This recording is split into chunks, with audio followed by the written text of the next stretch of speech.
After connecting the end of this rail to this header, top of header of the garage, I connected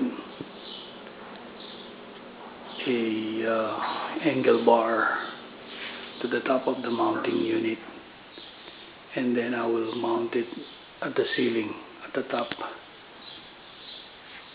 So you could see this is the unit.